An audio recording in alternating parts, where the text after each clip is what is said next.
අයිබෝන් ඉතින් පුරුදු පරිදි අපේ 2025 පහ ශ්‍රේණියේ පුංචි දුවල පුතාලගේ අපේ මාර්තු මාසයේ වැඩපිළිවෙල පැහැදිලි කිරීමේ වීඩියෝ තමයි අපි මේ සූදානම් වෙන්නේ කරන්නේ. ඉතින් අපි තාම විධිමත් විදියට ඔක්තෝබර් මාසේ ඉඳන් පහ ශ්‍රේණියේ විෂය නිර්දේශ ආවරණය කරන්න දැන් ආරම්භ කරලා තියෙනවා. ඉතින් මේ මාසේ නිබන්ධන කට්ටලය ගැන අපි පැහැදිලි කිරීමක් කරනවා නම් ඉතින් පළවෙනි විදිහට අපේ පළමු නිබන්ධනයේ විදිහට මේ මාසේ පහ ශ්‍රේණියට අදාළ 3 4 ශ්‍රේණි පසුගිය ප්‍රශ්න විෂය නිර්දේශයට අදාළ ටික ඇතුළත් කරලා පහ ශ්‍රේණියේ විභාග ප්‍රශ්නත් ඇතුළත් කළා අපි මේ මාසේ ශිෂ්‍යත්වයේ මාතෘකා අපි 18කට බෙදාගත්ත අපේ ගණිතයේ පාඩම් ටික.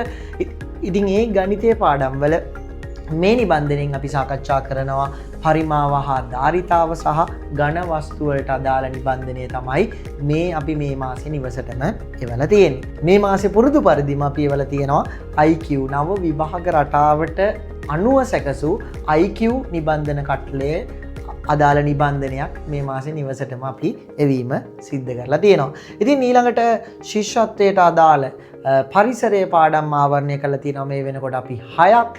7 වෙනි පාඩම් විදියට අපි පැලෑටි හා ගස්වැල් පිටු 24ක නිබන්ධනයක් අපි මේ වෙනකොට සකස් කරලා මේ මාසේ නිබන්ධන කට්ටලයත් එක්ක නිවසටම මේ වෙනකොට එවලා තියෙනවා. ඉතින් අපි හැමදාම මතක් කරනවා වගේ ඇතැම් ඔන්ලයින් පන්තිවල සිංහල වෙනම ව්‍යාකරණ වෙනම ආදී වශයෙන් පන්ති අපේ දරුවන්ට සම්බන්ධ වෙන්න සකස් කරලා තියෙනවා කියලා බොහෝ විට අපිට දෙමව්පියෝ පවසලා තියෙනවා. ඉතින් අපේ පන්තිය තුලින් අපි ශිෂ්‍යත්වයට අවශ්‍ය ගණිතය, පරිසරය, සිංහල, දෙමළ සහ ඉංග්‍රීසි ප්‍රශ්න පත්‍ර, ඒ වගේම ව්‍යාකරණ, ඒ වගේම ගැටලු මේ සියල්ලම අපේ පාඨමාලාව තුලින් අපි දරුවන්ට පහසු මුදලකට ඉතාම විධිමත් අයුරින් සිද්ධ කරමින් ඉන්නවා.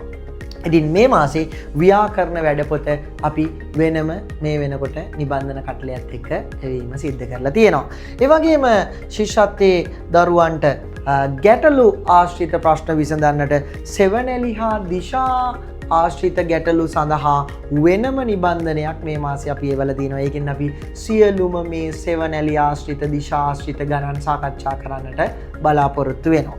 ඒ වගේම පුරුදු පරිදි අපි අපේ ෂෝට් නෝට් කාඩ් පත් කට්ටලේ වල තියෙනවා. ඉතින් ගොඩක් වෙලාවට අපේ දරුවෝ අහන දේවල් තමයි අපි ඉතින් මේ කාඩ් පත් කට්ටලයට ඇතුළත් කරන්නේ. මේකෙදි අපි දරුවන්ට පහසුවෙන් පාඩම් කරගන්නට පුළුවන් අක්ෂර වර්ග 3 අපේ මධ්‍යක්ෂර, ආරෝහණ අක්ෂර, අවරෝහණ අක්ෂර ගැන ෂෝට් නෝට් කාඩ් එකක් මේ මාසේ. ඒ වගේම කෘමියෙකුගේ කොටස්, පක්ෂියෙකුගේ කොටස් මේ විදිහට අපි දැන් මේ වෙනකොට ෂෝට් නෝට් කාඩ් 142ක් නිවසට මෙවීම සිද්ධ කරලා තියෙනවා.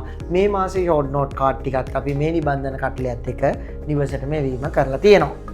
අපි මේ වන විට සම්පූර්ණ ප්‍රශ්න පත්‍ර 91ක් සාකච්ඡා කරලා තියෙනවා. ඉතින් මේ මාසෙට අදාළ ප්‍රශ්න පත්‍රات අපි මේ නිබන්ධන කට්ටලයත් එක්ක නිවසට මෙවලා තියෙනවා. ඉතින් අපි ඊටාම විධිමත් අයුරින් මේ වෙනකොට අපේ වැඩසටහන සිදු කරමින් යනවා. ඉදිරියේදී අපි බලාපොරොත්තු වෙනවා ඊටාම විධිමත්ව සකස් කරපු නිබන්ධන 3කින් සම්පූර්ණ අපේ විෂය නිර්දේශය නැවත ආවරණය කරන්න. ඒ පිළිබඳ තොරතුරු අපි ඉදිරියේදී දන්වන්නම්. බොහොම ස්තුතියි. නැවතත් අපි හමු වෙමු. අයිබෝවන්.